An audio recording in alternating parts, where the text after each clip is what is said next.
não perder nada. Bom, então, ó, sobre a aula, vamos lá. Eu gosto que a gente possa ter interação, então, a qualquer momento vocês podem ligar a câmera, ligar o microfone para a gente conversar. Eu sei que às vezes vocês estão assistindo aula, preparando a janta, cuidando da criança. O modo remoto faz parte também, né? Então, caso tenha dúvida posteriormente, podem me escrever, podem me mandar e-mail, tá? Boa noite, Carol.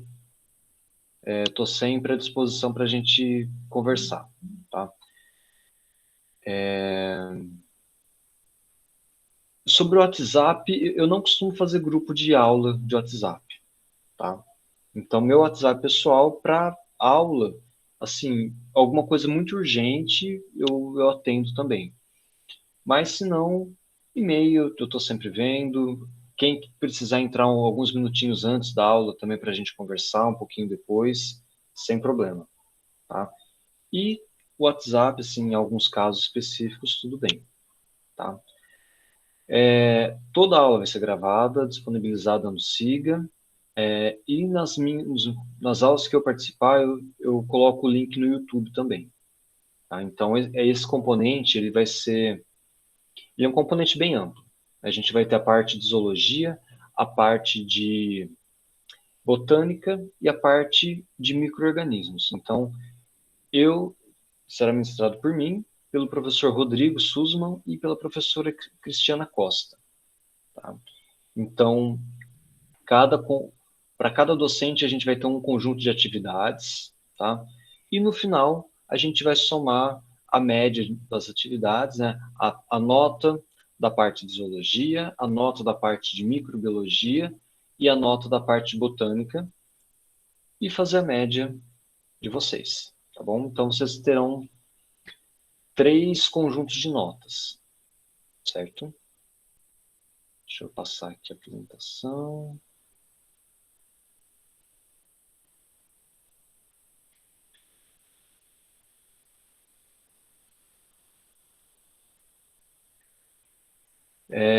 Então, sobre a minha parte, vamos lá. Eu disponibilizo todo o conteúdo da aula para vocês em uma pasta no Drive. Então, todos os livros, os slides de aula, material complementar, tudo que vocês precisarem vai estar numa pasta do Drive, né? Então, de cada aula eu vou lá, coloco o link, vocês entram no Siga, tem o link com todo o material que vocês precisarem, beleza? E, inclusive, eu coloco assim, livros extras que vocês podem vir a utilizar em outros componentes, quando vocês forem dar aula também, né, em projetos, eu já coloco vários materiais do assunto que a gente está trabalhando, tá? Então, para munir vocês de boa bibliografia. Então, é mais ou menos isso. Hoje, na aula de hoje, então, a gente vai falar um pouquinho sobre a diversidade biológica. Eu vou passar para vocês, a gente vai abordar um pouco de princípios de taxonomia, relações filogenéticas, alguns grupos de importância ecológica, tá? E um pouquinho de biodiversidade no ensino das ciências na natureza. Sobre as avaliações, como eu comentei, oi, desculpa, Letícia, vai ter microbiologia também nesse componente, tá? Então são essas três partes aqui que a gente vai abordar ao longo do componente. A parte de zoologia, que é comigo, a parte de botânica, que é com a Cris, e a parte de micro-organismos com o professor Rodrigo, tá? Então, eu vou dar a primeira aula para vocês hoje e eu volto lá no final do componente, tá? Que hoje eu vou dar uma introdução sobre aspectos taxonômicos e falar um pouquinho de biodiversidade em geral. Depois a gente vai seguir essa ordem aqui, ó, tá? Micro-organismos, botânica e zoologia, beleza? E aí, 30% da nota, quer dizer, a gente vai ter um conjunto de atividades, né, aqui de micro-organismos, um segundo conjunto de atividades aqui e as minhas atividades ao final. A nota do componente vai ser a média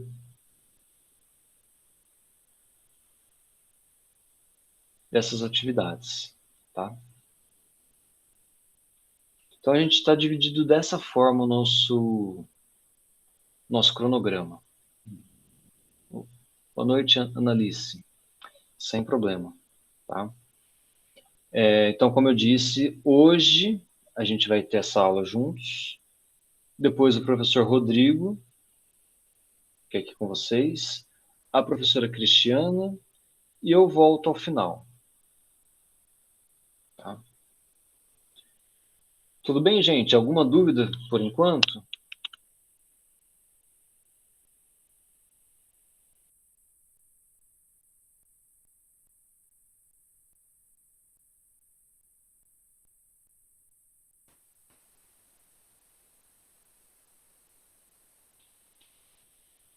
Beleza.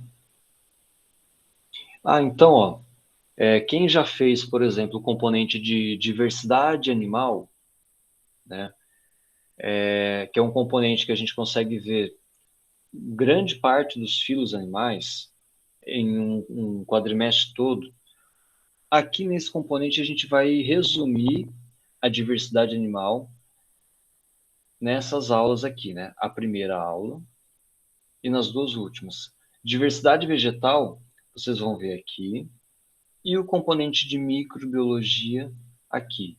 Então, a gente tem praticamente, ó, 3 componentes resumidos em um único CC. Tá? Então, é muita coisa que a gente vai ver. A gente não consegue se aprofundar muito em cada um deles, tá? Mas é interessante que a gente consegue ver ter uma ideia geral, tá? Ter uma ideia sobre a nossa diversidade, tá? E a gente faz uma abordagem um pouco diferente daquela dos componentes de diversidade vegetal, de microbiologia e de diversidade vegetal, tá? Aqui estão as bibliografias básicas e complementares de acordo com o NUPEA, tá? Eu vou disponibilizar os livros em PDF para vocês, não se preocupem. E tem também no acervo digital da biblioteca, para vocês pesquisarem, tá? Então, ó, vamos começar hoje falando um pouquinho sobre nomenclatura, taxonomia sistemática e as principais linhagens da vida. Beleza? Então, todo mundo ok? Sobre a parte da organização do nosso componente. Vocês têm alguma questão? Alguma dúvida, alguma sugestão de mudança?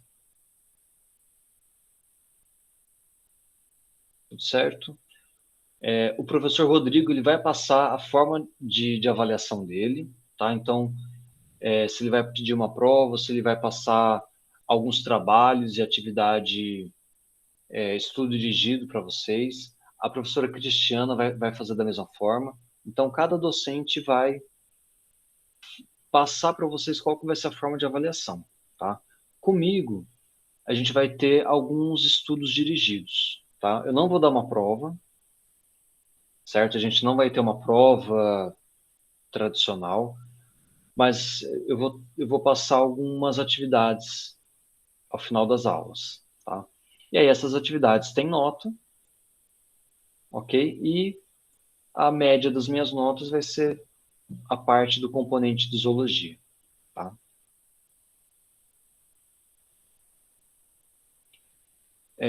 Então, Evelyn, no, não sei se serão 3 trabalhos finais, tá? Mas assim, o professor Rodrigo ele pode passar alguns estudos dirigidos. Então, a nota dele vai ser em cima dessas atividades.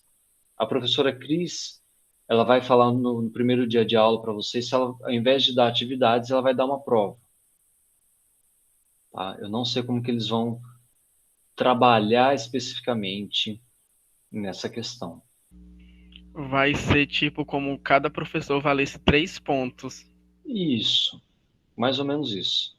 3,33. Isso. E a autoavaliação vale 1. Pronto, ninguém perde.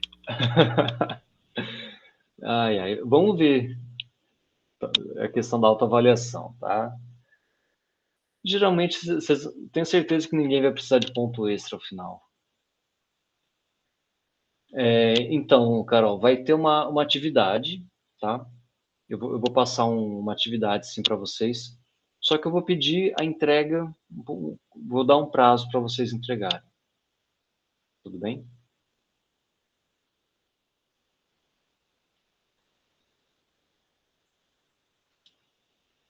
Ok, gente. Então, vamos lá. Vamos começar a falar um pouco de nome das coisas, nome dos bichos, tá? Parece algo simples, mas vamos lá. Como que vocês co conhecem esses organismos aqui? Qual que seria o nome que vocês dariam a eles?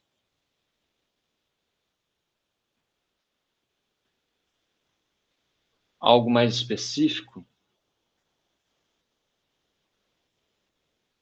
A mosquito da dengue. Quando eu falo mosquito da dengue, é nome científico? Besouro?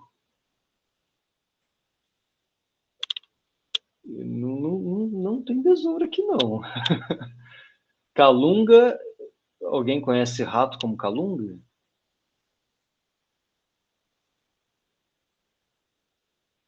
Calango? Calango são os lagartinhos, né?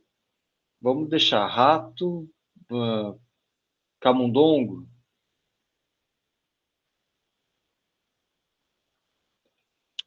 né? Então, tem gente que pode chamar esse bicho aqui de mosquito, de pernilongo, né? Chamava o que de calunga? Para mim é um termo novo, tá, gente? Desculpa. O mosquito ou o rato? O que é o calunga? Ah, calunga. Estou aprendendo um termo novo, então, hoje. Então, nomes populares, né? Ambos. Se a gente chama de pernilongo, se a gente chama de mosquito da dengue, maruim, ou se a gente está chamando o bichinho aqui de calunga, camundongo, rato, ratazana, são nomes populares, tá?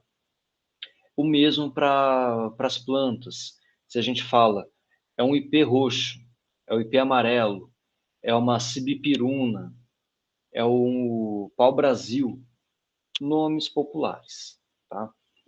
Qual que é a diferença, então, do nome popular para o nome científico? Qual que é o nome científico dessas espécies que eu estou trazendo para vocês? É um nome dado, não sei, em um laboratório ou catalogado? É o nome da espécie, né? Então, o nome científico seria assim, o nome e o sobrenome oficial desse bicho, tá? Aqui no Brasil ou na China, ele vai ter esse nome, certo? Então, se eu estou chamando aqui, ó, de Aedes aegypti, todo mundo já conhece, né? O famoso mosquitinho da dengue, é o nome científico, tá? Esse daqui, que a gente estava chamando de rato, o nome científico dele é ratus ratus. Isso, é basicamente isso, Kevin. É a identificação universal, tá? Então, se eu falo o Aedes aegypti é o vetor do Zika vírus e da dengue, eu não estou falando que é o Aedes, por exemplo, eu já estou falando o nome de uma outra espécie. Aedes albopictus. Depois, se vocês quiserem procurar na internet, vocês vão ver que existe o Aedes albopictus também, certo? Vocês vão ver que existe o Rattus novérgicus.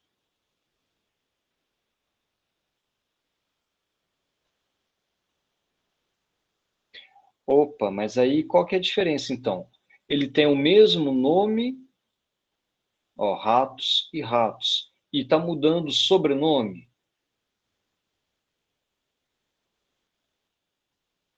Como que vocês entendem essa relação aqui? A gente consegue ver se tem um grau de parentesco, né, como o Marcelo está falando, traz algum aspecto evolutivo.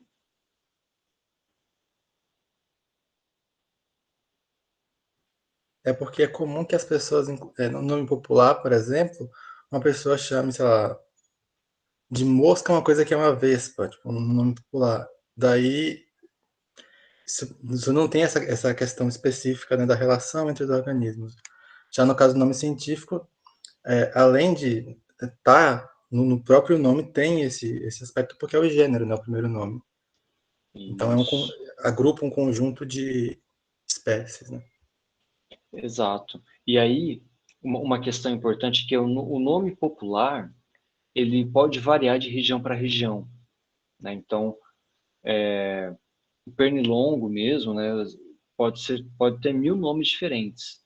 Se a gente for na China, vai ter um nome diferente também. Às vezes ele vê o mesmo mosquitinho e dá um nome diferente, tá? A hora que a gente está falando do nome científico, a gente tem uma padronização, tá? Se é a Aedes aegypti, é esse bicho, tá? Se eu estou olhando para ele, eu sei por conta das pintinhas brancas, e estou chamando ele de Aedes albopictus, tem alguma coisa errada, né? Tem alguma identificação taxonômica que não foi feita de forma correta, tá? Mas aí, por DNA, por amostra de sangue, tem uma base de dados hoje na internet, né? Tem várias bases de dados, na verdade, com sequências moleculares de, assim, muitas espécies. Então, se eu faço o sequenciamento do DNA, tem uma sequência lá de bases nitrogenadas, e não sei que bicho é. Vou na internet, faço uma avaliação, comparo qual que é a espécie que tem a base de DNA, a sequência de DNA mais próxima dessa daqui que eu encontrei. Ah, é o Aedes aegypti. Beleza, então aquele mosquitinho que eu não sabia, eu fiz a extração de DNA, sequenciei e o DNA bateu. É o que a gente chama de barcode.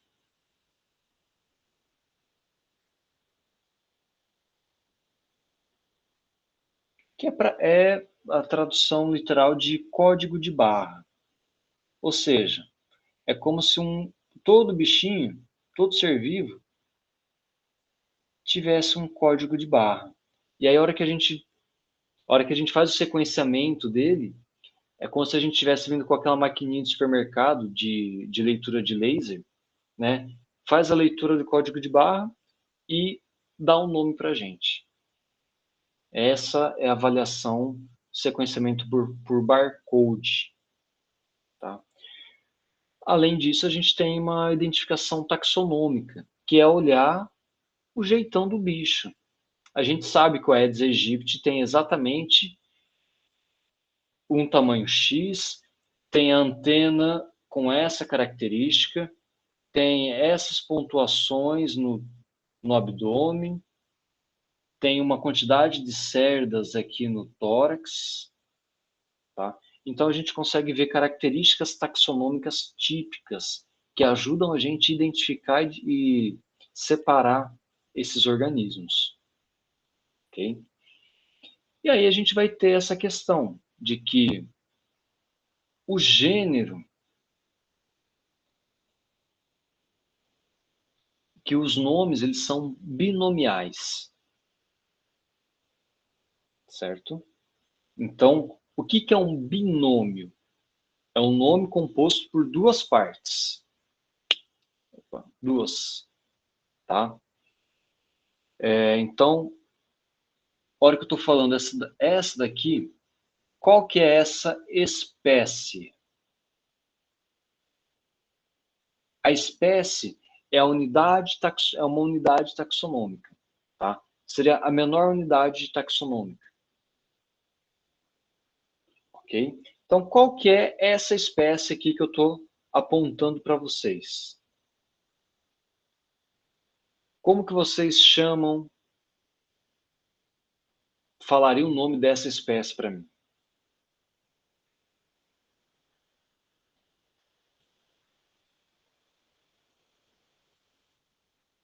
Ratos, ratos. Isso, porque é um binômio, tá? Então, essa espécie é o ratos, ratos. Qual que é o gênero?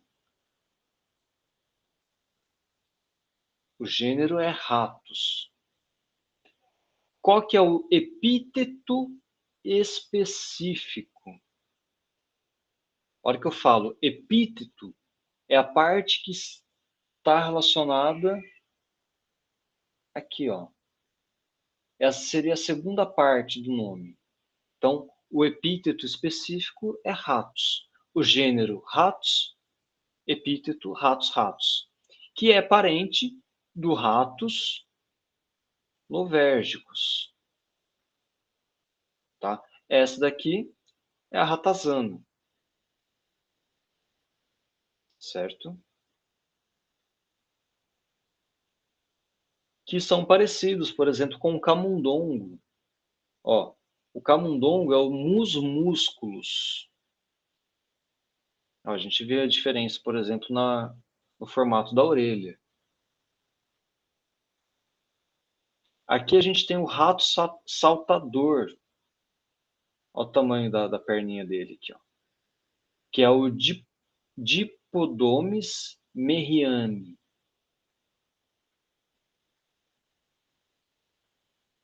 Ok? E aqui a gente tem um outro bichinho que é o Antequinus soensoni. Agora quero saber de vocês.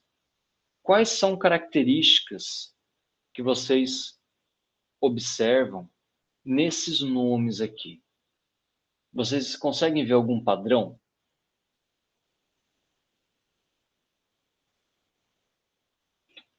Com relação à grafia, à forma de escrita?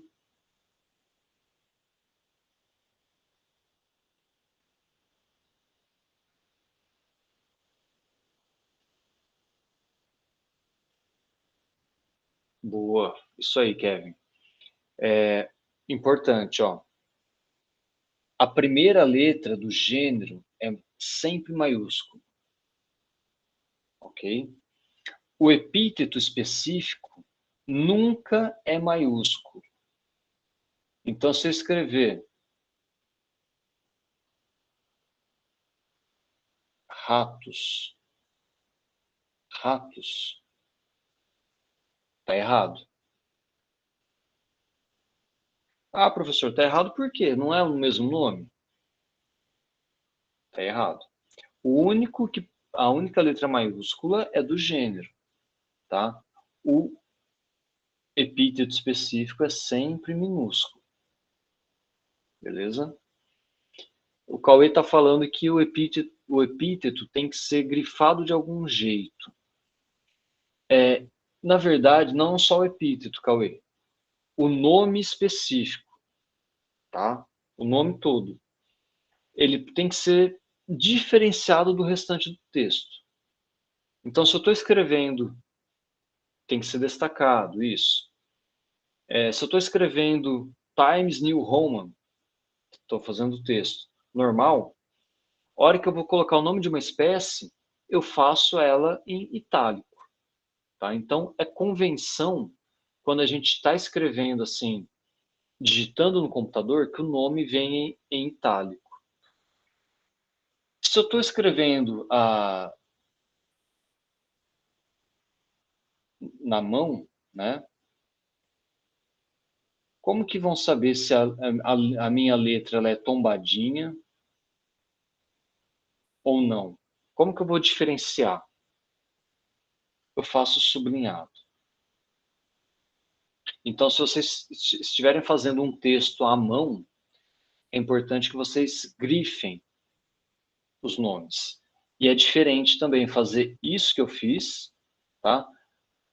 De fazer isso daqui, ó. Tá errado. Tem que separar os dois. De onde que surgiu toda essa maluquice? Código Internacional de Nomenclatura Zoológica. Então, tem uma norma, tem um código, tem um livro que fala como que tem que ser feita a nomenclatura zoológica. Assim como tem o Código Internacional de Botânica e o Código de Microbiologia também, né, que seria de bactérias e vírus. Mas, basicamente, todos seguem o mesmo padrão. Tá? Estou escrevendo meu texto. Coloquei lá o ratos. Ratos é uma espécie que pode ser vetora de doenças. Vírgula. R. Ratos. Se eu não quiser repetir de novo, eu posso abreviar. Então, eu posso abreviar o gênero quando ele já aparece anteriormente no meu texto. Tá? Para não ficar repetitivo.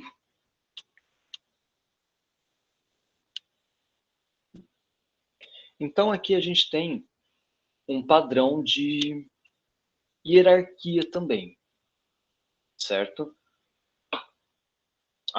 Ok, eu estava falando para vocês do Código Internacional de Nomenclatura para alga, fungo e plantas, Código Internacional de Nomenclatura para bactérias e o Código Internacional de Nomenclatura Zoológica. Tá? Tem alguns detalhes de diferença entre os nomes, mas no geral segue esse padrão que eu estou mostrando para vocês. Tá?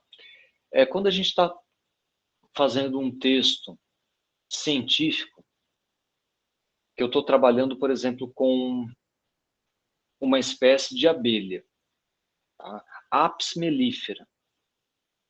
Né? Então, gênero Apis, epíteto específico mellifera. Tá? A hora que eu vou escrever o nome da espécie pela primeira vez, eu tenho que colocar o autor na frente. Então, é normal que apareça assim, ó, Apis mellifera,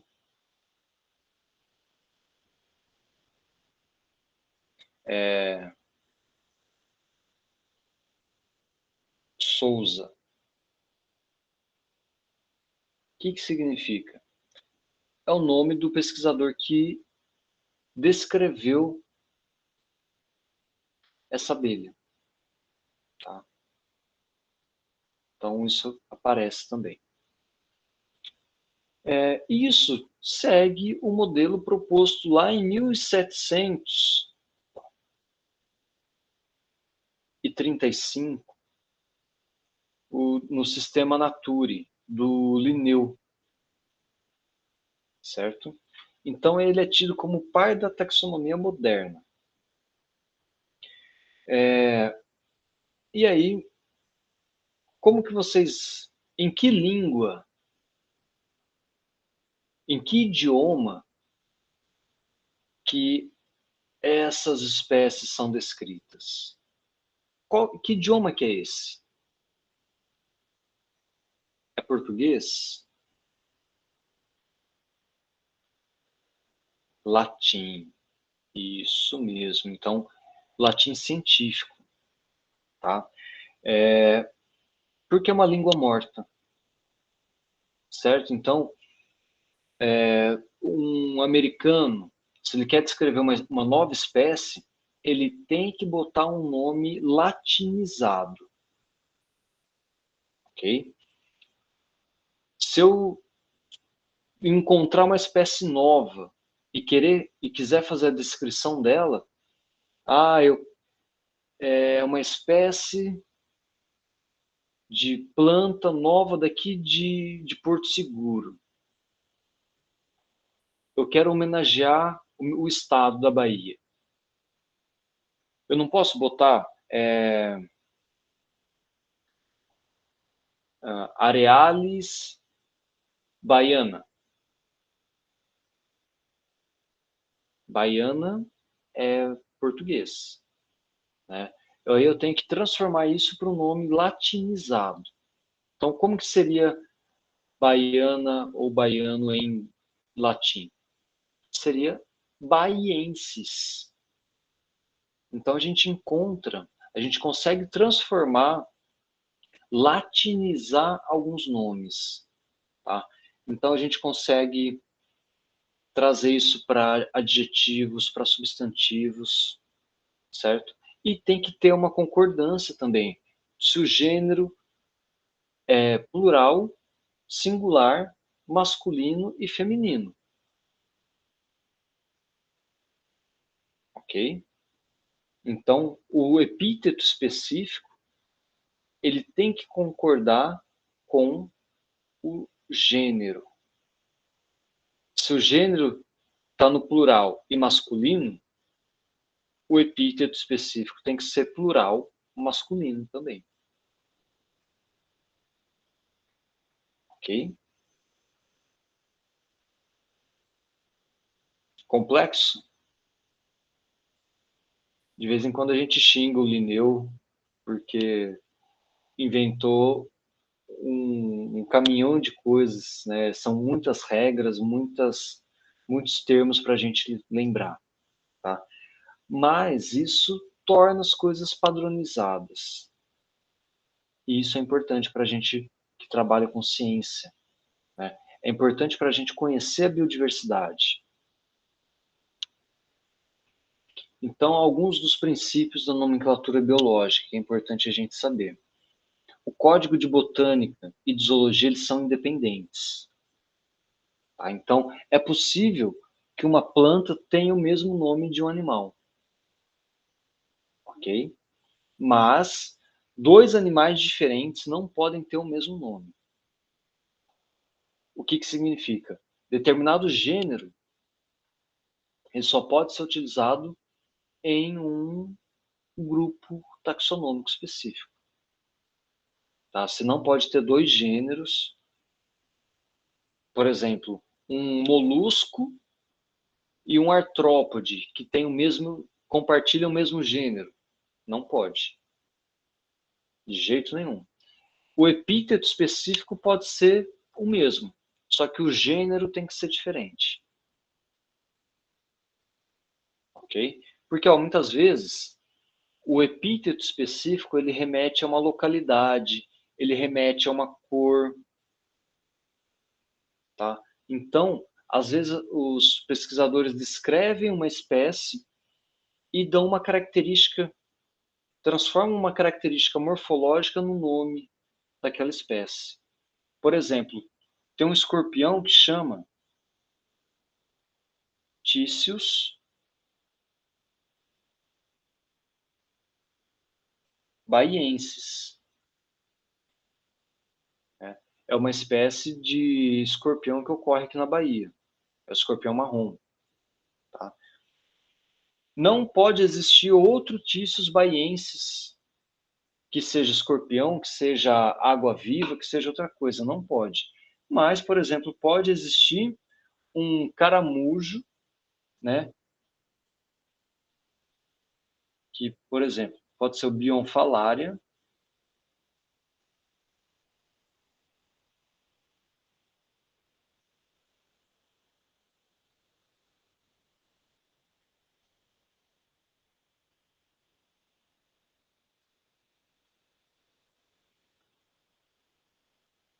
ok? Então, esse daqui é um molusco. E aquele que eu tinha colocado antes é um escorpião. Né? Eles podem ter o mesmo epíteto específico, mas não podem ter o mesmo gênero. Tá? Pessoal, tá tudo bem? Tô indo muito rápido?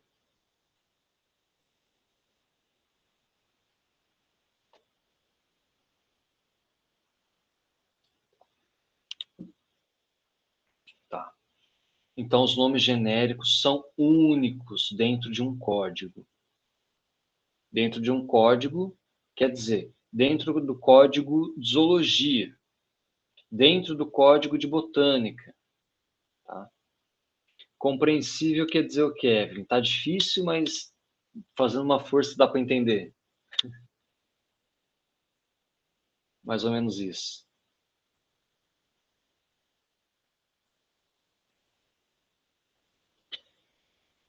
Então, aí a gente vai entrar em algumas outras questões, por exemplo, de prioridade de publicação.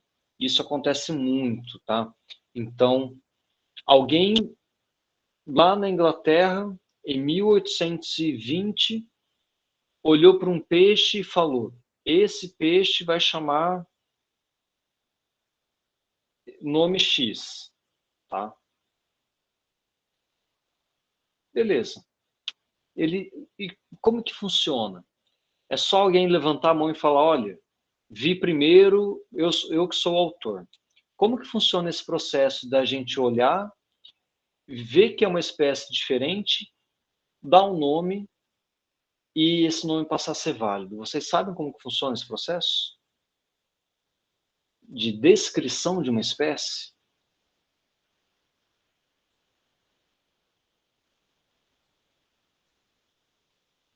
Alguém tem ideia de como funciona? E quem são as pessoas que fazem isso?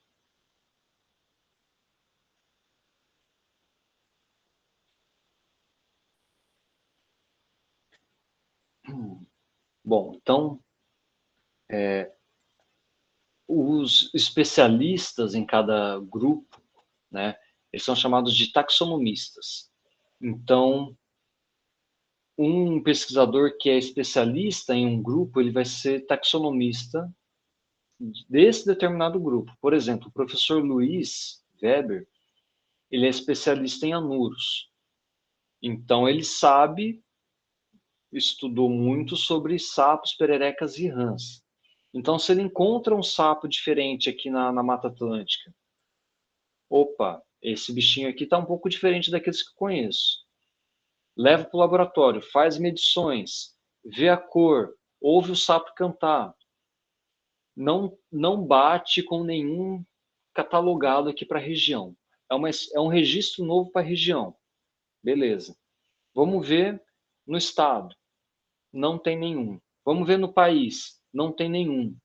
Opa, vamos ver no mundo. Tem outros lugares do mundo que ocorrem muitos sapos parecidos com esse daqui? Desse gênero? Não, não tem. É um gênero que só ocorre no Brasil. Então, esse daqui que eu estou pegando agora, pelas características que eu estou avaliando, parece ser uma espécie nova. Então, eu vou chamar de Filomedusa porto-segurensis. Eu quero homenagear a cidade de Porto Seguro. Tá? Beleza.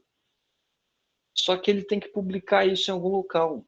Ele tem que tornar essa informação acessível para todo mundo.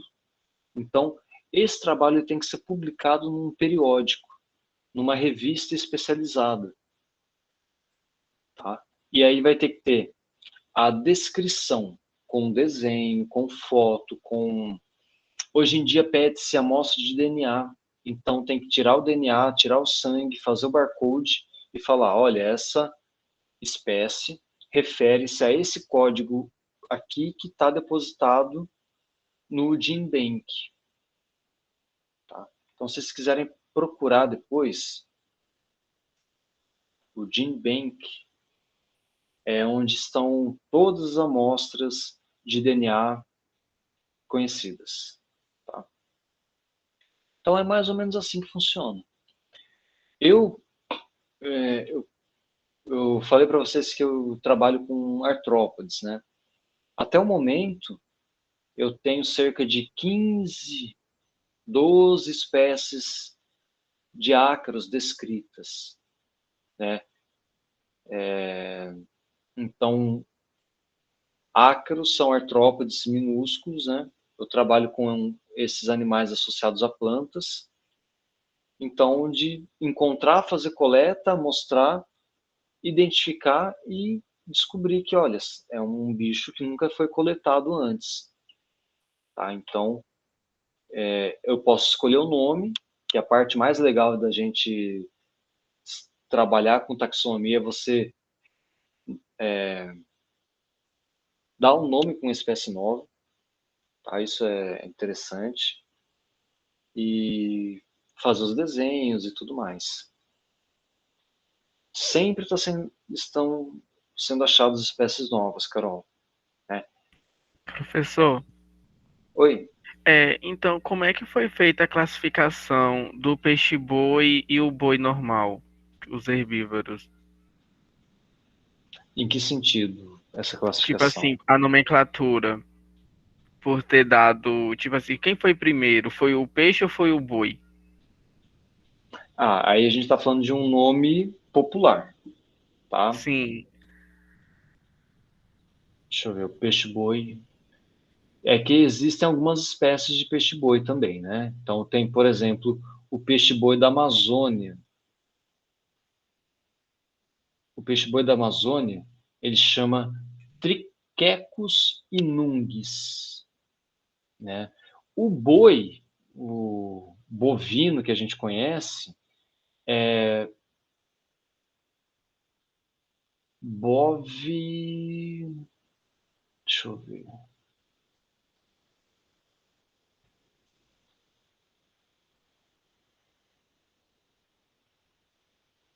O boi é Bos taurus. Então, a hora que a gente compara o boi, né, um herbívoro de grande porte, né, quadrúpede, é Bos taurus, com o peixe-boi, né, o peixe-boi é o Triquecus inundis. A gente vê que eles não são aparentados porque ó, o gênero é diferente, tá? Qual que é um outro nível taxonômico para a gente ver proximidade filogenética ou proximidade evolutiva depois do gênero? Como que a gente consegue ver, além do gênero, se um organismo é aparentado?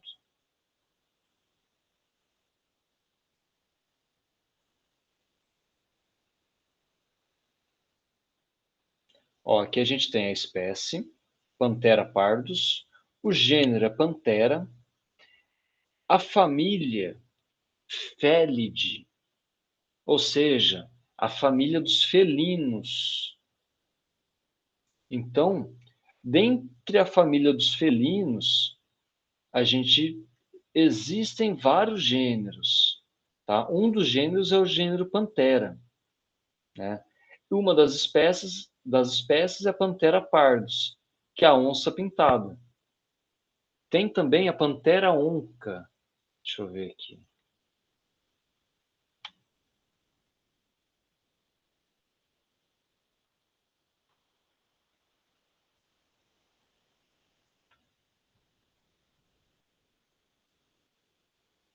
Então, o Panthera pardus é o leopardo, tá? Outro bicho é a Panthera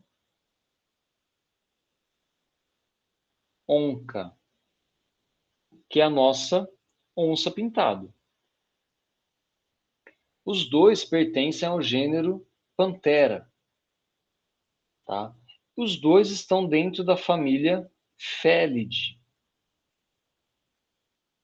A família Felidae é a família dos felinos, que inclusive está o gato doméstico aqui, aí dentro.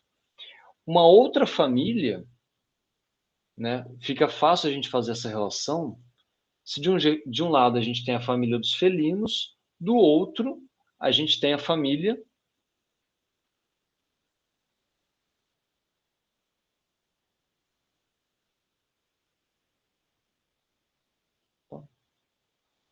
Canidae, que é a família dos canídeos. Canídeos, a gente tem, por exemplo, o Canis lupus, que é o lobo. Tá? Todos eles estão dentro da ordem carnívora. Ou seja, todos eles são carnívoros. A ordem carnívora inclui também, aqui dentro, a família Ursidae. A família Ursidae inclui quem? Vocês imaginam?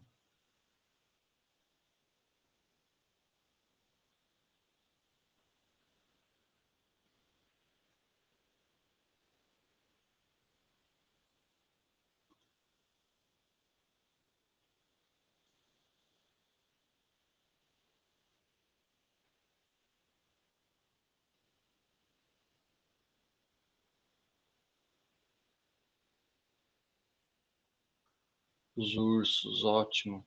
Então, aí dentro também a gente tem os pinnipídeos. Aqui dentro, então, as focas, tá? Estão dentro da ordem carnívora. Mustélide, furão, vários organismos aparentados estão aqui dentro, tá? Certo? Todos eles são mamália, são mamíferos. Então, todos os mamíferos são cordata. Então, aqui a gente está, ó, ordem, classe, filo e reino. Reino Animalia. Ou seja, todos eles são animais. Então, a gente vai afunilando, né? E a gente consegue ver níveis de parentesco entre esses organismos. Então, se dois organismos pertencem à mesma ordem, eu sei que eles são mais aparentados entre si do que dois organismos que pertencem a ordens diferentes. Ok? Por exemplo, deixa eu ver aqui qual que é a ordem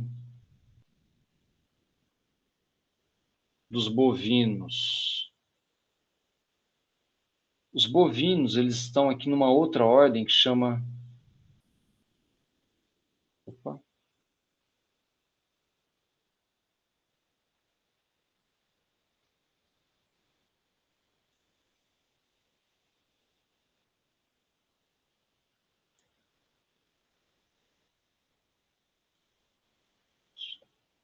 Ó, então, os bovinos,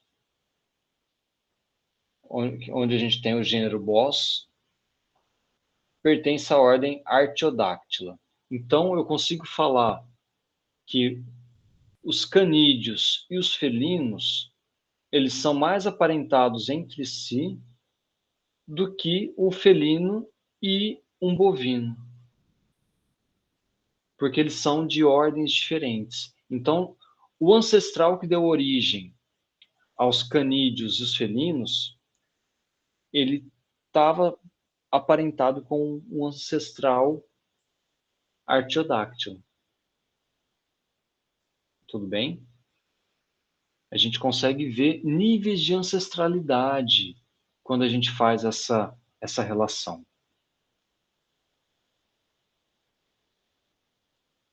Beleza, gente? Então, por isso que dois organismos mamíferos são mais aparentados entre si do que um mamífero e uma ave, do que um mamífero e um peixe, porque eles compartilham um ancestral comum mais próximo. Tá? Então, é basicamente isso que a gente consegue definir e observar quando a gente está estudando a nomenclatura. Tá? Então, novamente, ó, o exemplo que eu dei aqui para vocês. Canis lupus, autor e ano. Significa que o Linneu foi o autor, ele descreveu o Canis lupus, né, o lobo, em 1758. Tá? Então a gente tem o ano da descrição, o autor da descrição, epíteto específico, epíteto genérico e a espécie. Tá? Então a espécie é um binômio.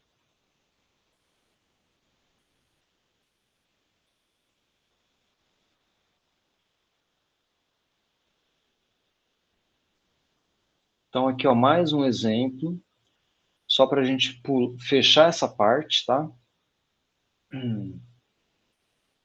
Então, o caranguejo uçá, né? Ele é o Cidis cordatus. Então, nome popular, caranguejo uçá. Nome da espécie, Cidis cordatus. Alguns casos podem ter subespécies.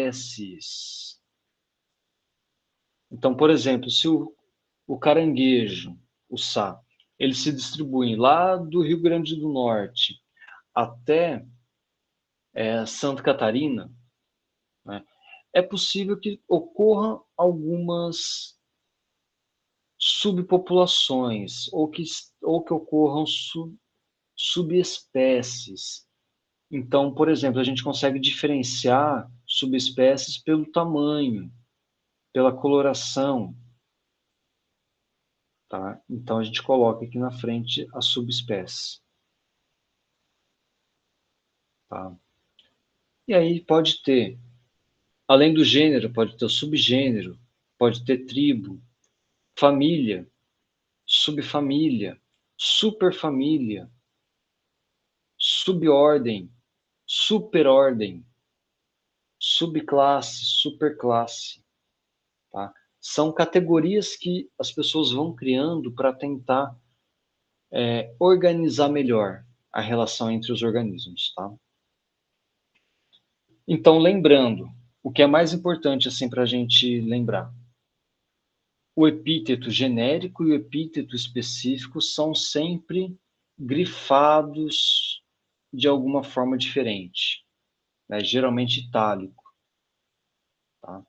A família começa com letra maiúscula, quer dizer, todos os demais começam com letra maiúscula, tá? E não são grifados. Então, não preciso colocar em itálico e nem sublinhar. Okay? E outra coisa que a gente consegue diferenciar das famílias é a terminação DAE, D-A-E.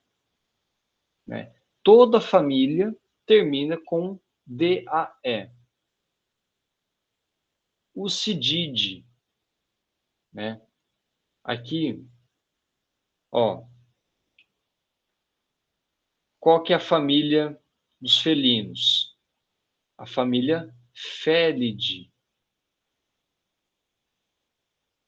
A família dos caninos, Canidae. Tá? E aí a gente não fala o A. A gente fala D. Né? A gente não fala família Felidae. A família é Felidae. Okay? O A é mudo. Para todos eles. Toda a família a gente não vai falar o A.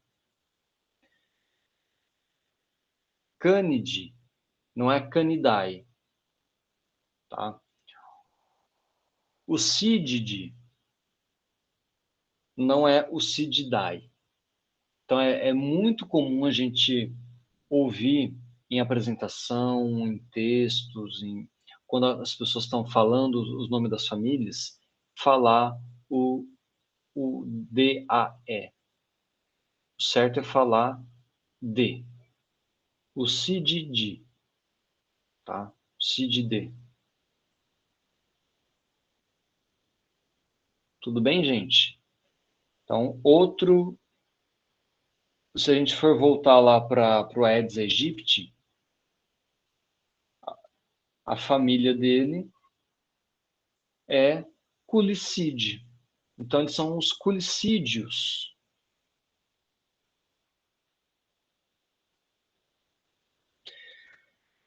Pessoal, ó, fechamos essa primeira parte de nomenclatura.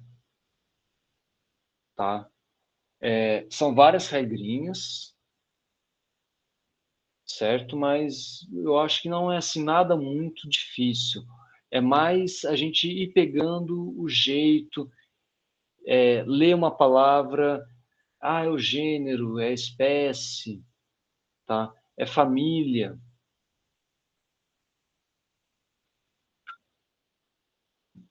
Os famosos culicídios. A gente pode aportuguesar alguns nomes. Então, a hora que eu falei felinos,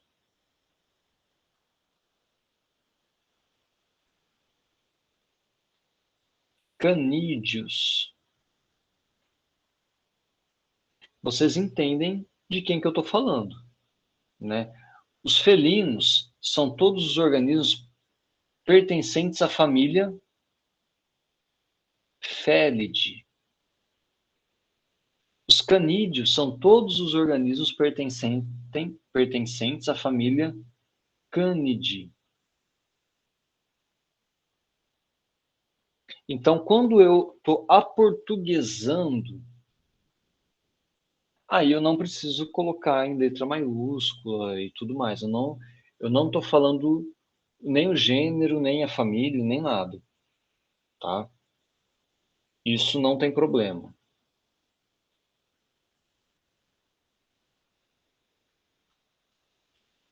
Pessoal, tudo bem? Como estamos até o momento?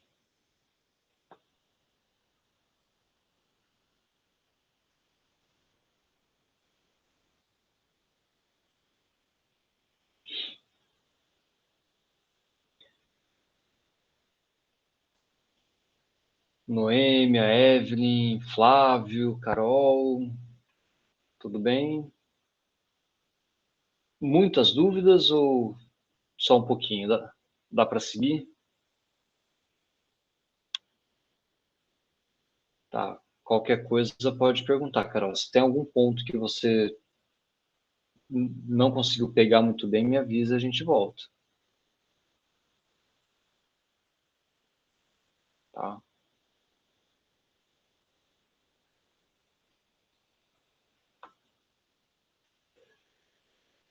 Ok.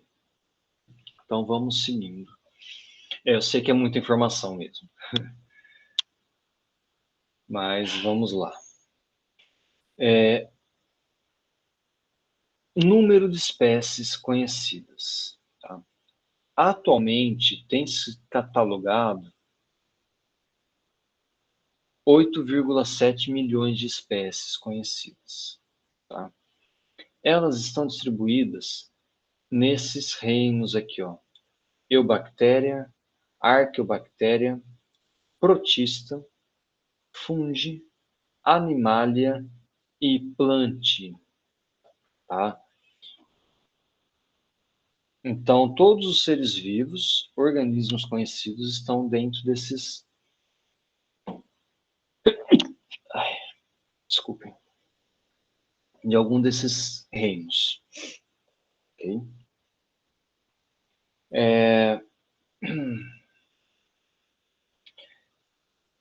São conhecidos três domínios. Então, dentre os 6 reinos, eles pertencem a 3 domínios. Os domínios são bactéria, árquea, que seria Arqueobactéria, e eucária.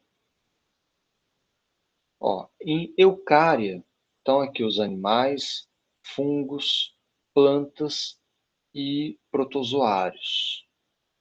Certo? Então a gente consegue ver, ó, a relação entre esses organismos.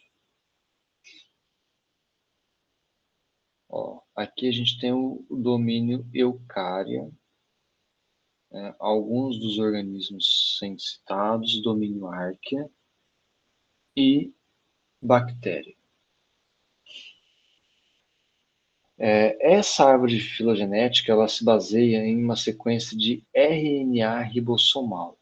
Se a gente fizer uma outra análise com DNA ou RNA mitocondrial, a gente pode ter árvores filogenéticas um pouco diferentes. Tá?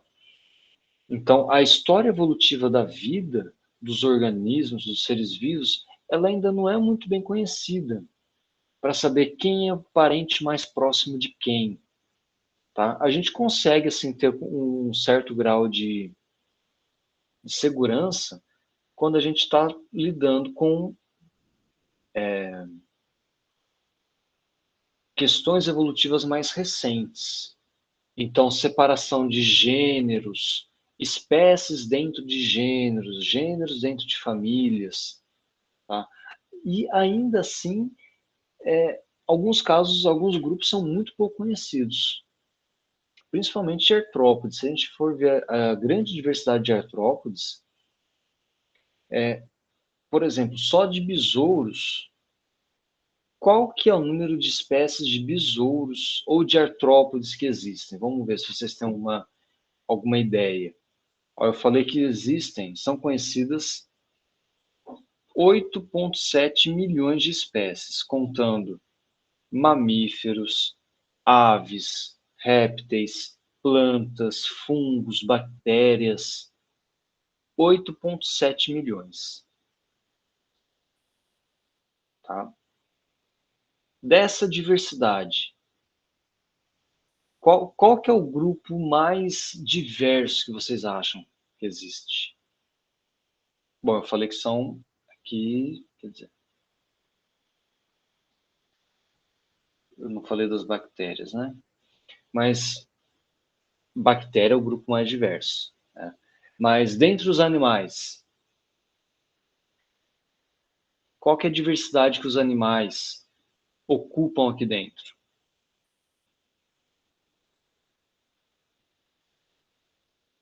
Vamos ver se vocês têm uma ideia da diversidade.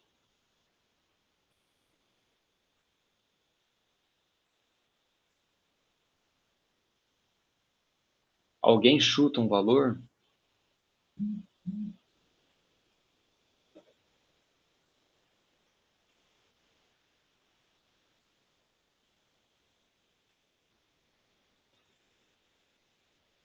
Não, não chega na casa dos bilhões, nem trilhões, não, Kevin. Vamos lá. Artrópodes. Artrópodes existem cerca de 1 milhão de espécies de artrópodes. Desse 1 milhão, 300 mil são besouros.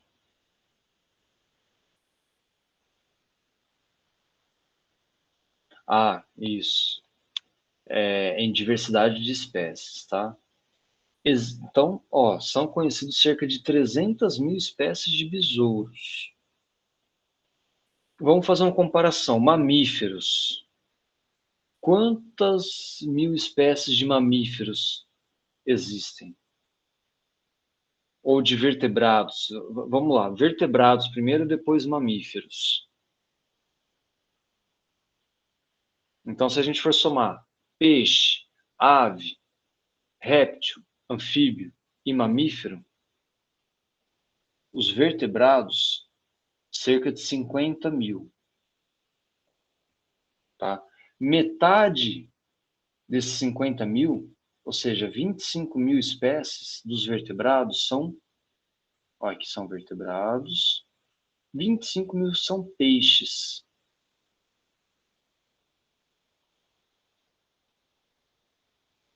Mamíferos,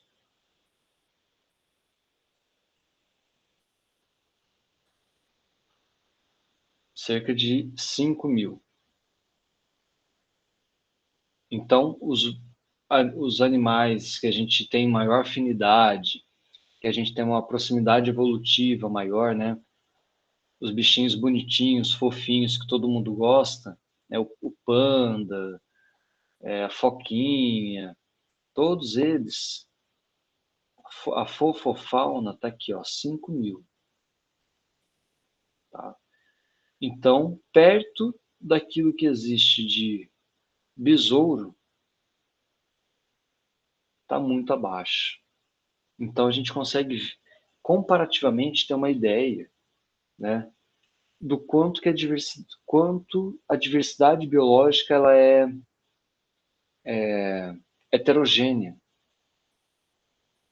O quanto que alguns grupos são muito diversos e outros são relativamente pouco diversos. E aí, quando a gente está falando em diversidade de espécies, os artrópodes batem de longe nos demais grupos, né?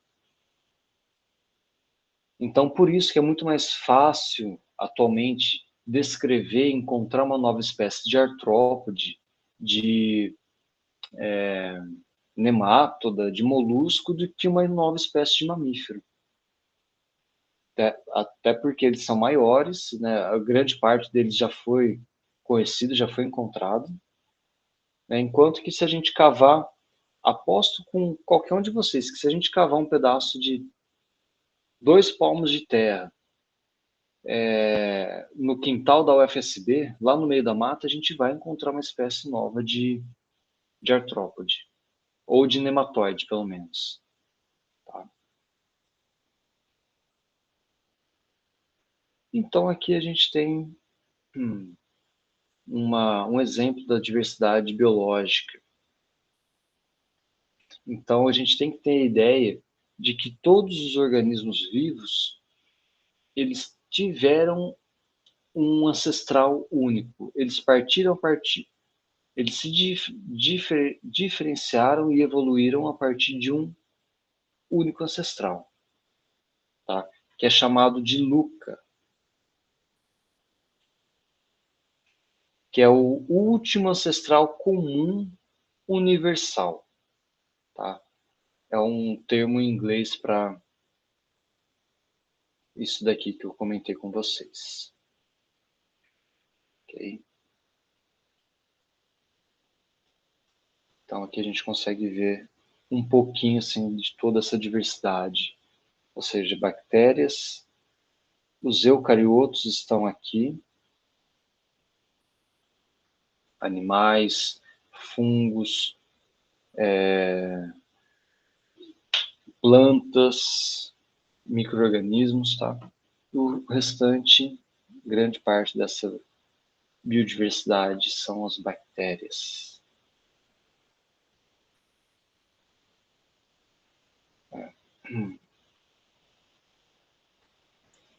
E o Homo sapiens é aquela ideia que a gente tem da escala evolutiva, de que um organismo ele vai evoluindo, evoluindo, evolui para o macaco, evolui para o ser humano. Essa ideia de evolução que a gente tem, né, unidirecional, isso está completamente errado. Né? A evolução ela é multidimensional, ela ocorre em escalas diferentes. Né? Ela não atua de forma a ter um organismo mais evoluído. Esses termos, mais evoluído e menos evoluído, eles são completamente errados do ponto de vista científico. A gente não pode falar que o ser humano é um organismo mais evoluído do que um macaco, ou que mais evoluído do que uma bactéria. Se um macaco, uma bactéria, uma ameba, um besouro, um ser humano existem atualmente, eles são igualmente evoluídos. Tá? O que eles diferem em grau de complexidade. A hora que a gente está falando de uma bactéria é um ser unicelular. Né? Pode formar colônias, mas unicelulares. A hora que a gente vai para ver um coral, a gente está vendo um organismo, um animal, que é multicelular, mas que não tem tecidos organizados. Né? Aí a gente vai para uma água-viva. A água-viva tem formação de tecidos. A gente vê uma planária. A planária já tem 3 tecidos embrionários, enquanto que a água-viva tinha 2. Então, a gente aumenta o grau de complexidade biológica. Mas isso é diferente de nível evolutivo. Okay? Então, a Simone está perguntando se todas as espécies evoluíram de um ancestral comum. Exatamente, Simone.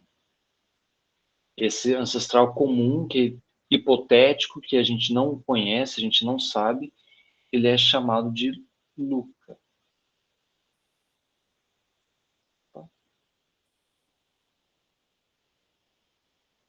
Minha canetinha aqui pode funcionar.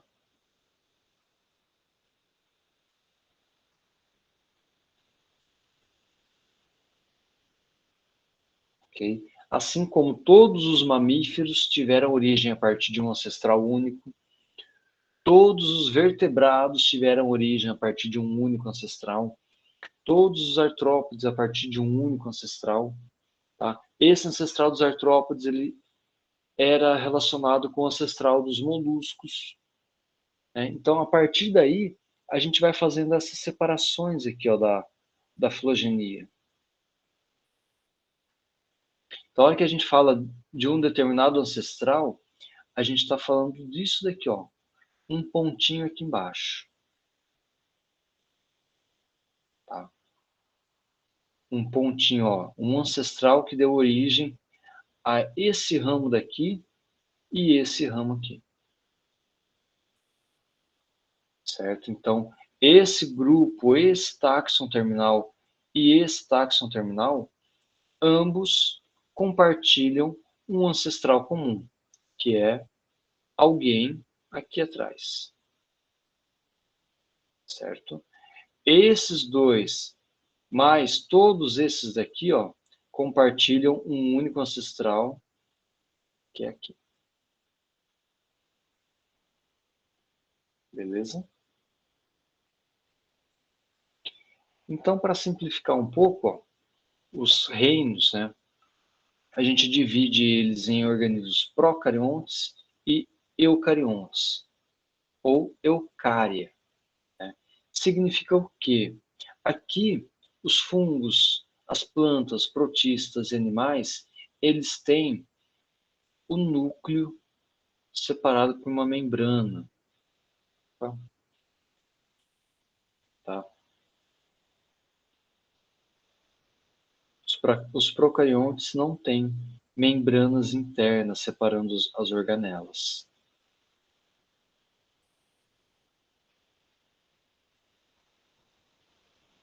Pessoal, eu estou passando aqui, mas desculpa, vocês têm perguntas, tem algum comentário?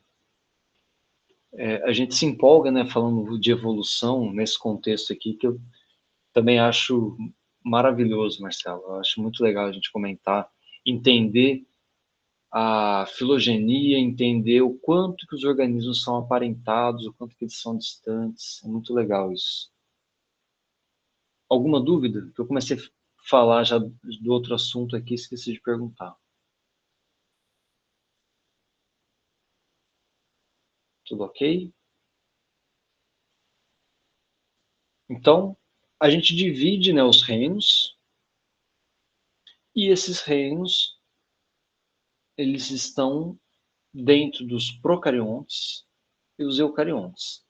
A gente diferencia eles porque os eucariontes eles têm o DNA envolvido por membrana, certo?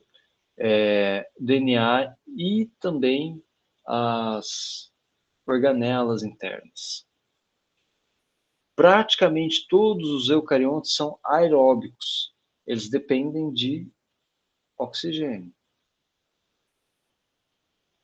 Os procariontes são anaeróbios estritos, são mortos por oxigênio. Alguns são anaeróbios facultativos, tá? Alguns são tolerantes e tem organismos aeróbicos também. É uma diversidade um pouco maior. Então, quando a gente fala de bactérias anaeróbicas, são bactérias que não precisam do oxigênio, tá? Para a respiração celular. A maioria dos procariontes são unicelulares, né? Mais de pequenas células. Alguns podem ser multicelulares. Beleza? E eles não apresentam mitocôndrias, nem cloroplastos. Nos eucariontes, as mitocôndrias estão presentes em todas as células, ou em todos os organismos, né? E alguns ainda apresentam cloroplastos. Por exemplo, plantas e algas, né, que são os organismos fotossintetizantes.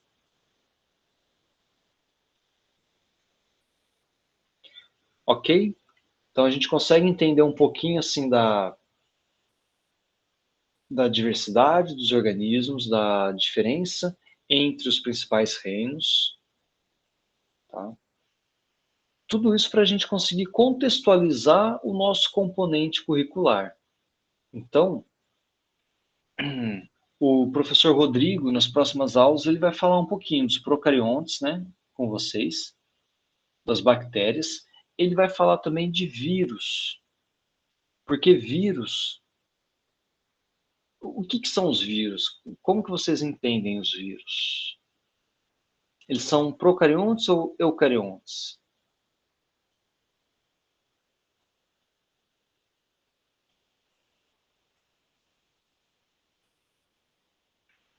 Por que eu não falei de vírus ainda?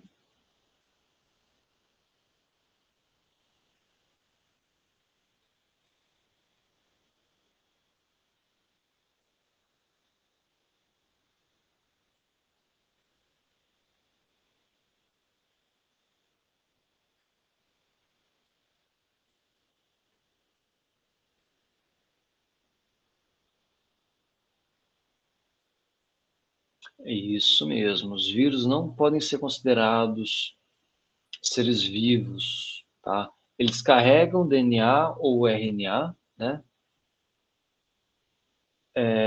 E são parasitas obrigatórios. Então, eles só sobrevivem no interior de outros organismos, tá?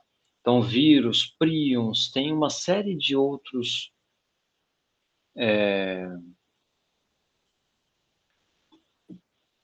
seres, né? Nem são considerados seres vivos, na verdade.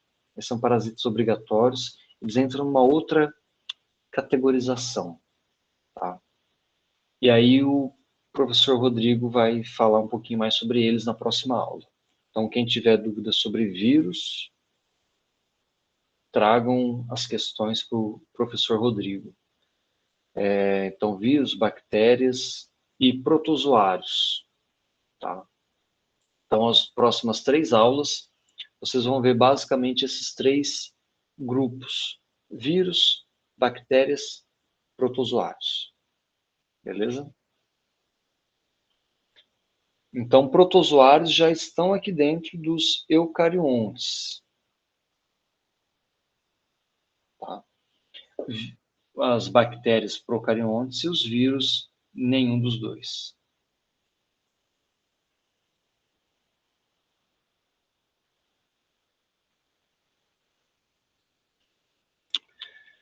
Então, para a gente fechar a aula de hoje, eu vou falar alguns conceitinhos assim básicos sobre sistemática filogenética.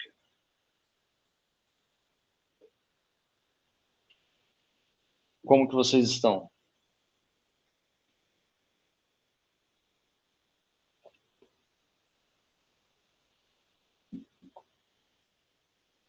Sobrevivendo ainda? Posso seguir?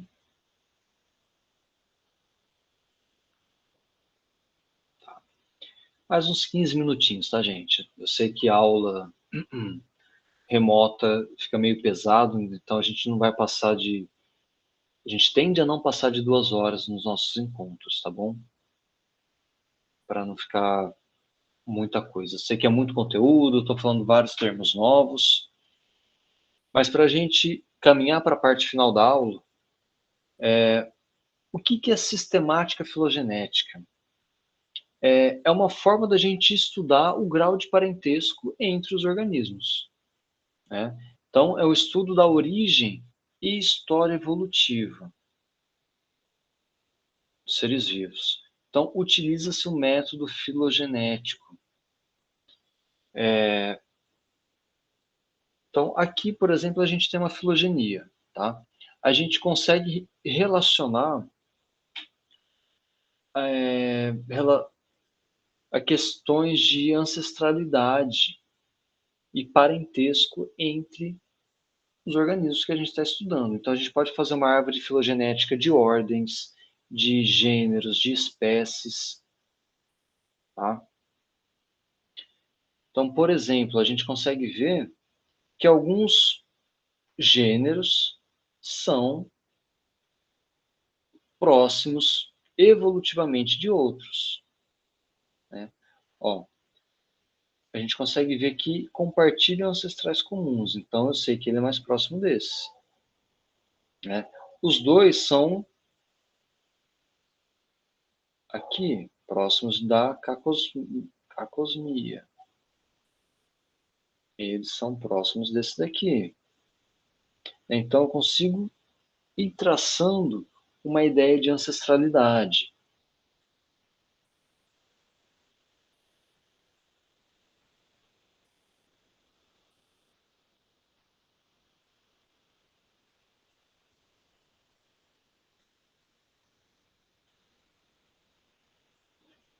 Certo? Então, quem inventou o método da sistemática filogenética foi o Willy Hennig. Ele era um entomólogo. Entomólogo é o cientista que estuda insetos. Tá? Não vou entrar em detalhes sobre o método dele e tudo mais. Tá? Mas como que a gente consegue interpretar uma árvore filogenética? Aqui a gente tem os ramos terminais. Tá? Cada ramo terminal identifica um táxon.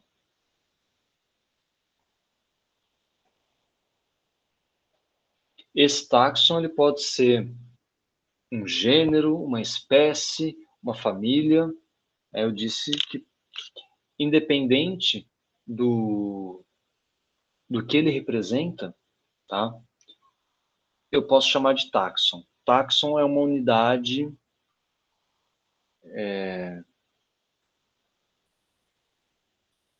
ampla, tá? Que não precisa ser diferenciada, certo? Então, eu tenho os ramos terminais aqui, identificado pelos números. Tá? Eu tenho os nós. Cada nó significa um evento de cladogênese, que é uma separação entre duas linhagens evolutivas. Ou seja, uma linhagem deu origem ao táxon 2 e outra linhagem deu origem a esse ancestral, que por sua vez deu origem aos táxons 3 e 4. Tá? Todos eles estão relacionados com táxon 1 e todos eles derivam de um ancestral comum, que está aqui na base. Então, a hora que eu estou analisando, interpretando uma árvore filogenética, eu sei que os ramos terminais, eles indicam grupos táxons mais recentes. E aqui na base, o grupo mais basal é o ancestral. Então, numa escala cronológica, eu venho assim, ó, do mais antigo mais antigo na escala evolutiva, tá? Para o mais recente.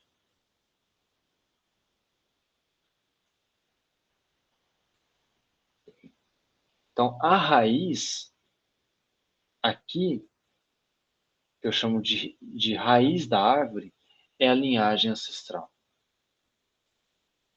E os números são os descendentes desse ancestral. Vamos lá, vocês conseguem me falar qual que é o táxon mais basal e o táxon ou os táxons mais derivados? Vejam bem, eu não estou falando qual que é o mais evoluído e o menos evoluído.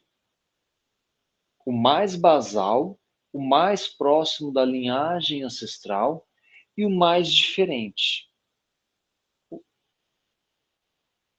Dentre esses números aqui, 1 a 4, vocês conseguem me indicar o mais basal? Se eu quiser saber, assim, como que seria esse ancestral comum? Qual desses organismos que eu analisaria?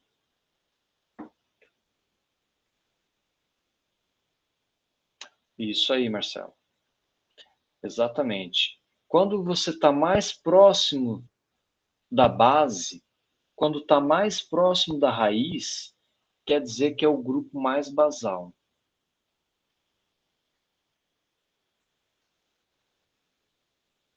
E quanto mais longe da raiz, quer dizer que é o grupo mais derivado. Ou seja, o 3 e o 4 são os mais derivados, tá?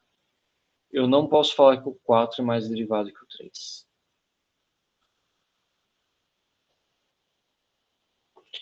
Tudo bem, gente? Olha, a gente vai falar de filogenia por todo componente, tá? Então, são conceitos importantes para vocês lembrarem, para vocês saberem, tá? Então, se tiver ficando alguma dúvida, alguma coisa assim, professor, não estou entendendo nada, me avisem.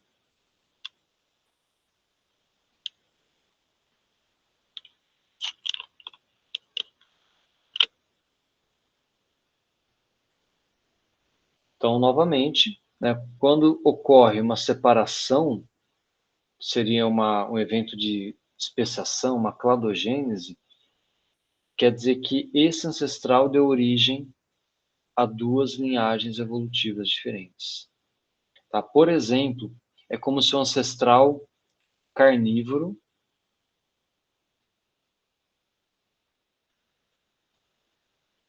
que deu origem à linhagem dos canídeos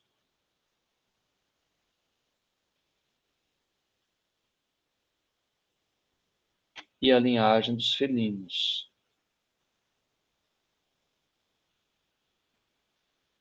Então, um ancestral carnívoro, que não era nem cão nem gato, né, era um carnívora, se especiou, né, teve suas populações separadas e deu origem independente a esses dois grupos. Tá? Mais ou menos isso, quando a gente fala de um evento de especiação. Na prática, do dia para a noite começa a ocorrer isso? Não. Então vamos supor que uma população desse ancestral ocorria por toda a área, né? Então tinha esses organismos distribuídos por todo o continente. O que é esse evento de especiação aqui que eu falei? Cada xizinho é um organismo, né? Uma população. Vamos supor, tectônica de placas, separação dos continentes, né? O que antes era um único continente passa a ser dois continentes separados ou duas ilhas. Ou seja, não tem mais fluxo gênico daqui para cá. E isso, ao longo de milhares de anos, essa população que estava aqui, ela começa a ter alterações, ela está sujeita a um clima diferente da população daqui, do outro lado. Então, como não tem troca gênica, esses organismos acabam se diferenciando por um conjunto de fatores ambientais, tá? Por isso que a hora que a gente vai falar, então ocorreu um evento de especiação, um ancestral comum deu origem a duas linhagens evolutivas diferentes, né? Pode ser um local onde não existia rio e um rio começou a nascer, separou as populações, né? Uma cadeia de montanhas, por exemplo, o surgimento de um deserto. Então, são formas de isolamento de populações aparentadas, dando origem a linhagens evolutivas diferentes. Tá? Então, aqui, futuramente, pode ser que tenha uma outra divisão aqui. Tá?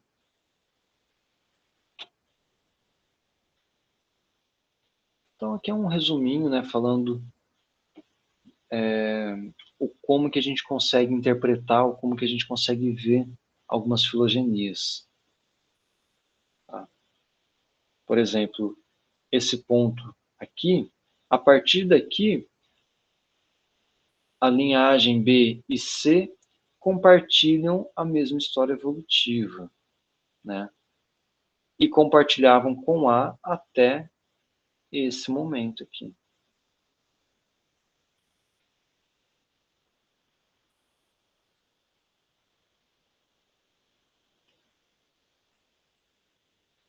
Okay? Então a gente consegue identificar os possíveis ancestrais, né? O ancestral comum de A, B e C, ancestral comum de B e C, ancestral comum de C. Aqui a gente teria um ancestral comum de B e um ancestral único de A. Tá bom?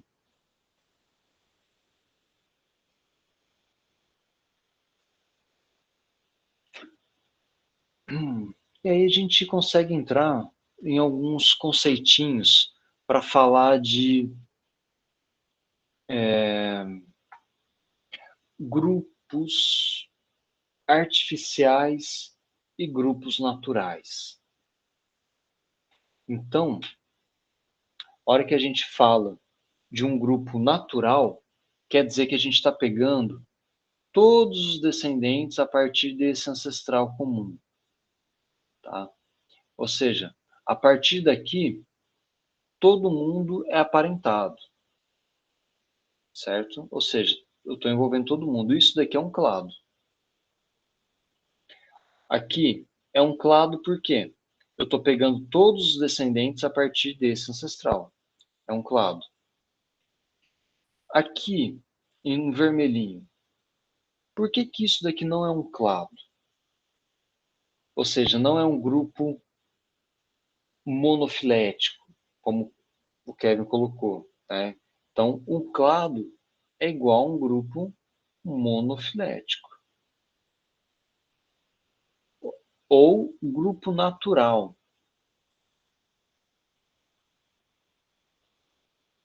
Aqui não é um grupo monofilético. Por quê? Eu tô pegando todo mundo desse ancestral, mas eu tenho que pegar todo mundo desse ancestral também. Para eu pegar todo mundo envolvendo esses dois, o meu clado teria que ser aqui, ó.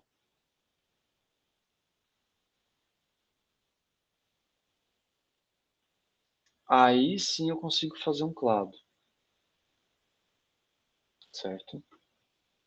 O mesmo do exemplo aqui em amarelo. Também não é um clado, porque eu estou deixando de fora os descendentes daqui, ó. Então, aqui eu chamo o grupo parafilético.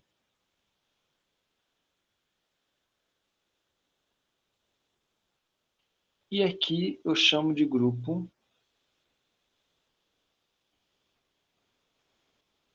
polifilético.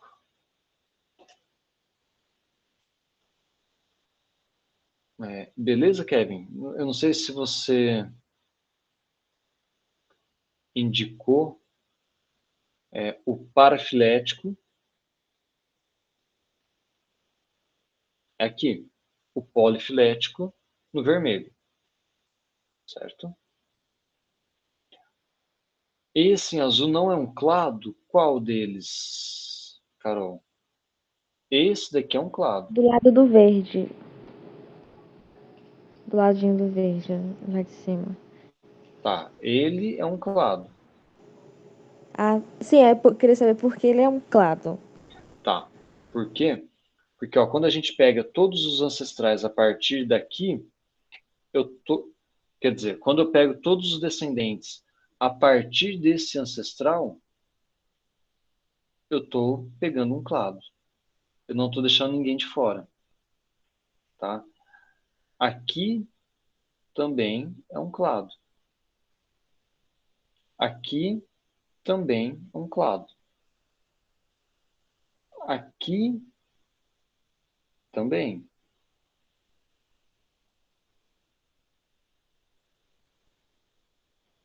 Entendi agora. Tá? Cada ramo terminal é um clado. Sempre vai ser. Tá? Então eu posso fazer outros também.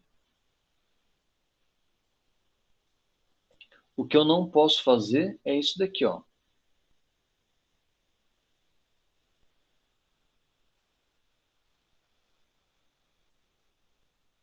Certo?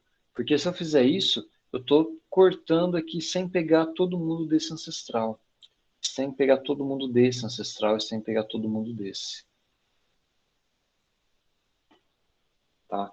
Na prática, ó, a gente consegue ver esses exemplos. Só tem uma mudança quando a gente faz parte desse modelo aqui para esse modelo aqui. Tá? É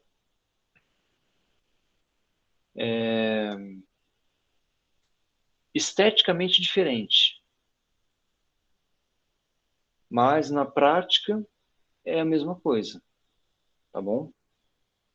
Ó, então, quando eu pego todo mundo a partir desse ancestral aqui, isso é um clado.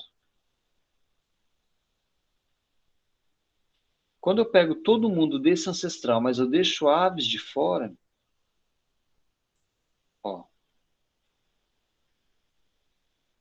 isso aqui é um grupo artificial, parafilético. É a mesma coisa que eu estou fazendo aqui. Tá? E quando eu pego dois separados, é um grupo polifilético. É como se eu estivesse fazendo isso daqui. Ó. Então vamos entender. Quando eu falo répteis, quem que vocês entendem pelos répteis? Quem que está incluindo dentro de réptil? Exemplos. Lagartos, cobras, tartarugas. Ok. Ó, lagartos. Lagarto é lepidossáurea. Deixa eu mudar a cor.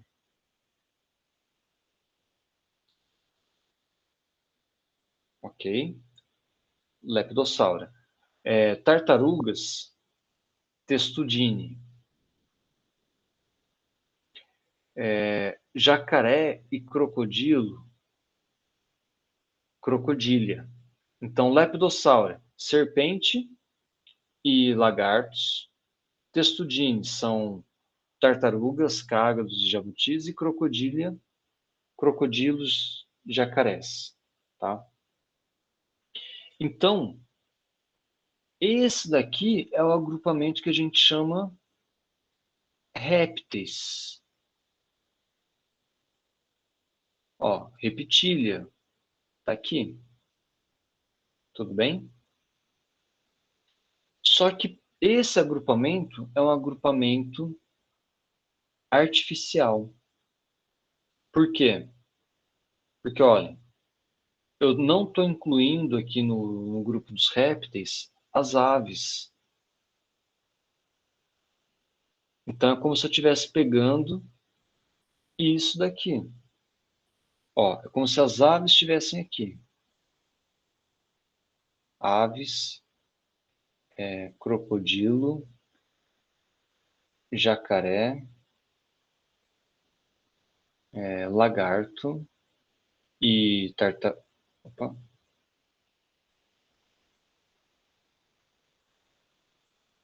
tartaruga, lagarto e cobra e serpente.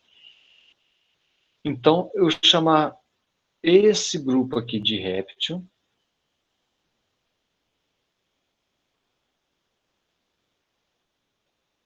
sendo que tem um parente deles que eu falo que não é réptil.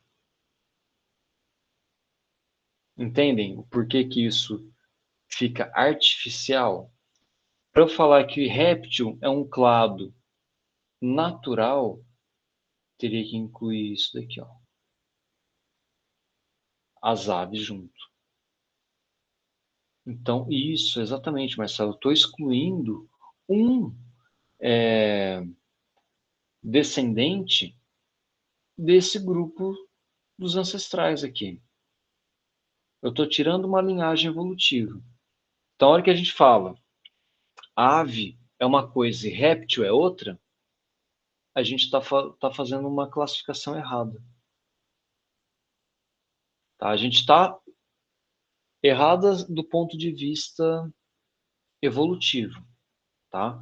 Porque, na verdade, esses agrupamentos artificiais, eles existem.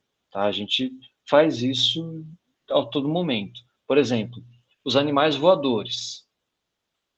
Vamos inventar um grupo dos animais voadores, que inclui morcego,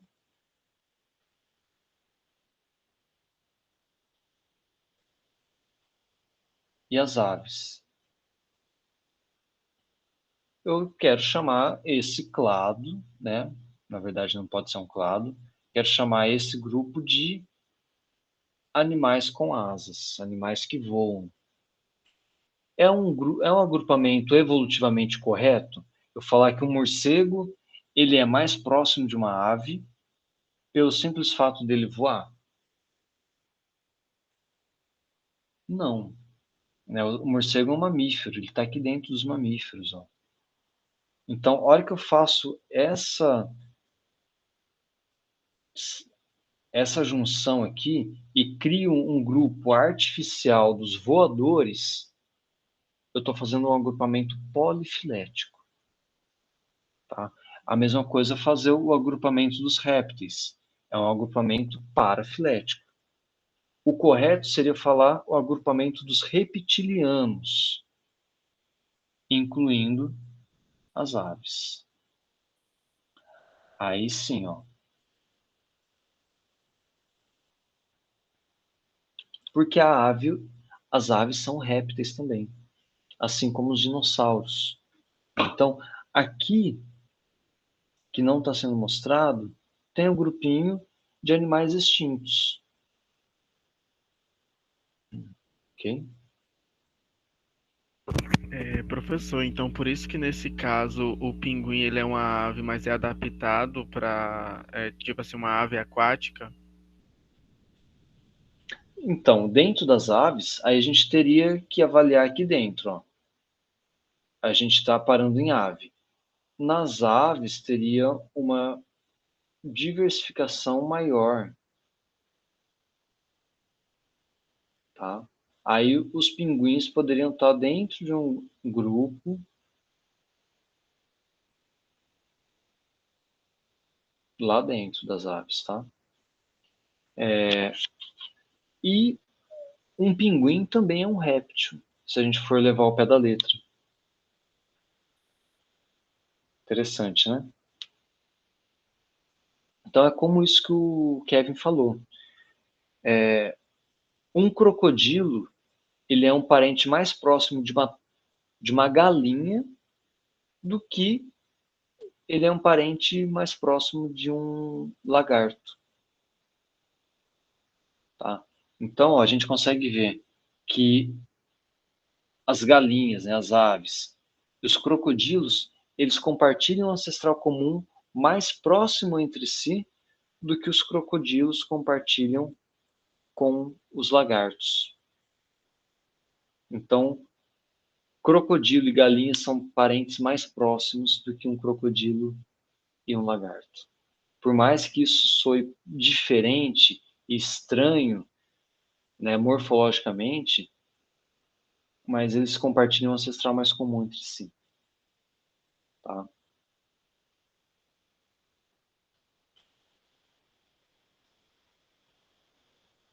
Tudo bem, gente? Então, a ideia de grupo monofilético, parafilético e polifilético.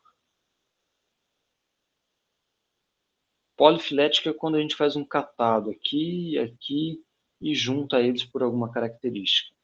Parafilético é quando a gente deixa um grupo de fora. Tá? Ambos são agrupamentos artificiais. Não representam a história evolutiva real.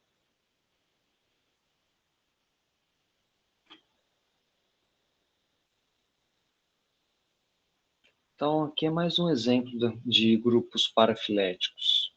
Né? Aqui em amarelinho, ó, se eu quisesse juntar o golfinho com as focas,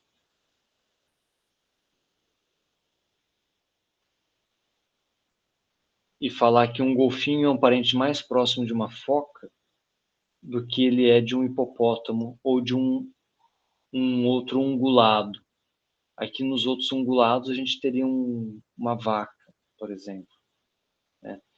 Então a gente consegue ver que uma baleia é um parente mais próximo de um hipopótamo e de um cervo ou uma vaca do que ele é um parente próximo de uma foca. Por mais estranho que isso pareça. E as focas, né, compartilham um ancestral comum com os ursos. Então lembra que eu falei para vocês que as focas são carnívoros? São da ordem carnívora? Então, aí a foca tem parentes mais próximos com outros canídeos e felinos do que com uma baleia. Tá? E isso tudo por análise de DNA, características evolutivas, ósseas. Okay?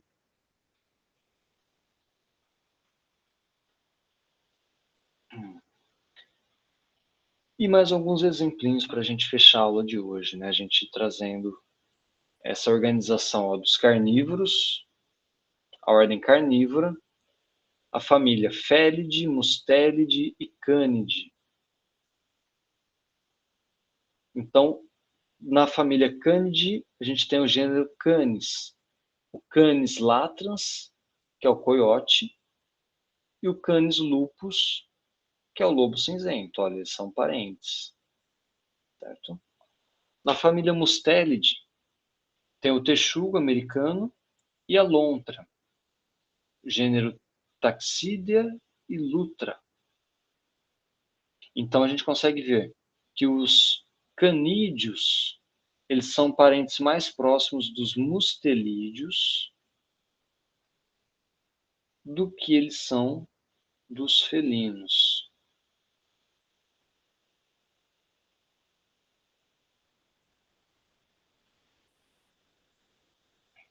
E aqui uma outra filogenia mostrando os lagartos, né? Lepidosauria.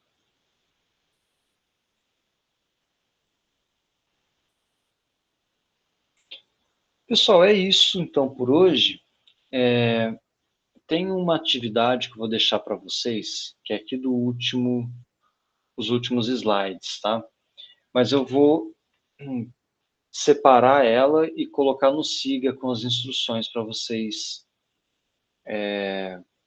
fazerem, tá bom? Acabei colocando aqui, eu achei que talvez daria tempo da gente começar a discutir na aula, mas eu vou deixar como atividade extra-sala. Tá? Já são 9h10 quase. A aula já foi um pouquinho mais pesada do que eu imaginei. Tá bom? Mas, e aí? Quais são as questões, as dúvidas? Como o Marcelo falou, depois que ele entendeu que as aves são dinossauros, ele não consegue olhar para um pombo sem ver um dinossauro. É bem isso, a hora que a gente começa a entender um pouco dessa questão evolutiva, a gente olha, por exemplo, para as pernas de um emu, de uma ema, e vê a semelhança gigantesca com a perna de um dinossauro extinto. Então, se vocês quiserem procurar depois na internet, é bem legal da gente fazer essa comparação.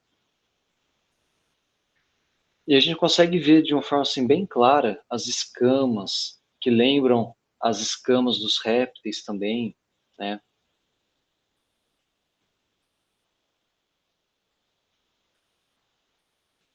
Qual que foi esse experimento, Kevin?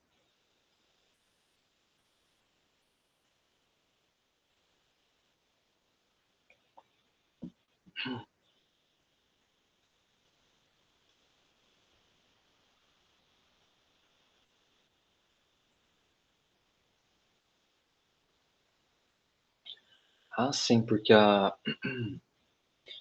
as aves, né, elas não apresentam dentes, mas o ancestral das aves tinha dente, né? Ou seja,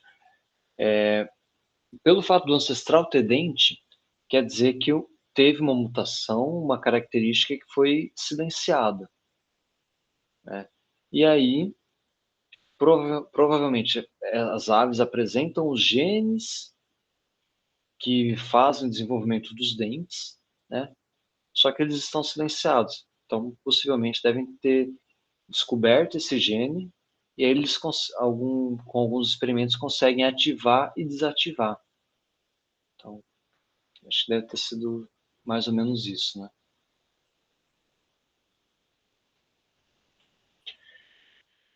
Pessoal, fora essa questão, mais algum comentário, alguma dúvida? Ou podemos finalizar por hoje? Ô, professor, só uma coisa. Quando você falou lá, por exemplo, das espécies mais e menos derivadas, né? Aham. A gente tem espécies viventes que estão, de alguma forma, talvez morfologicamente, mais próximas, mais parecidas do que seria o ancestral. Isso se dá por quê? Porque tipo, teriam populações que não sofreram aqueles processos de cladogênese e daí ficaram mais parecidas, pressões diferentes. Como Então, seria isso? um grupo mais basal quer dizer que ele pode ter sofrido menos pressão evolutiva, né? Então, a hora que a gente... Vamos voltar para um exemplo, uma população aqui, né? A hora que começa a ter muitos eventos de cladogênese, né? Dividiu em dois. É como se a gente tivesse feito isso daqui, tá? Se tem mais um evento de cladogênese apenas nessa população aqui, ó, quer dizer o quê? Que essa daqui dividiu, tá? Mais um evento aqui, essa daqui dividiu. Então, no final, a gente tem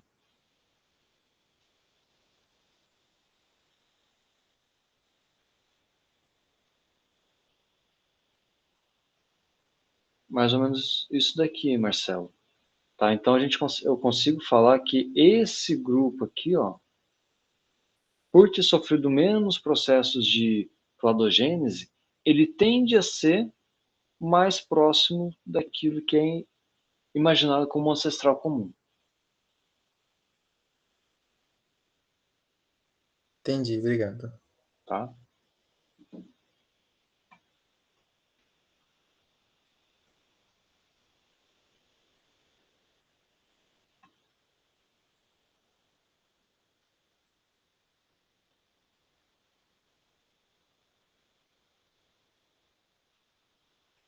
Então, só para exemplificar aqui,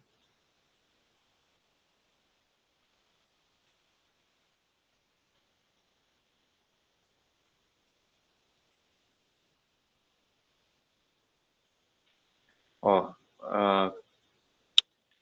a perna de um emu. Então, a hora que a gente vê aqui, ó, se a gente olhar só para essa parte, é como se estivesse vendo de fato a perna de um Velociraptor, né?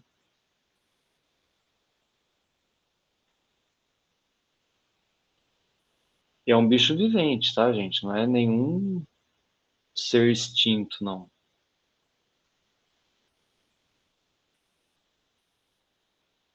Então, a gente consegue ver as escamas, né?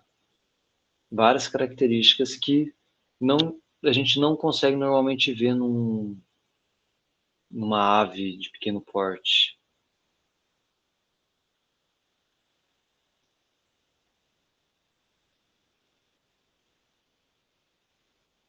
Aí a gente não consegue ver as escamas no dorso de uma ave porque ela está coberta pelas penas, né? E as penas são escamas modificadas também. Ó, bem interessante, né? Na hora que a gente vê isso daqui, a gente lembra, assim, basicamente das escamas de uma serpente, né? E é a epiderme da perna de uma ave. A gente começa a ver essas semelhanças. Ok? Então, só para a gente tirar a curiosidade aqui. Pessoal, é isso. Mais alguma questão?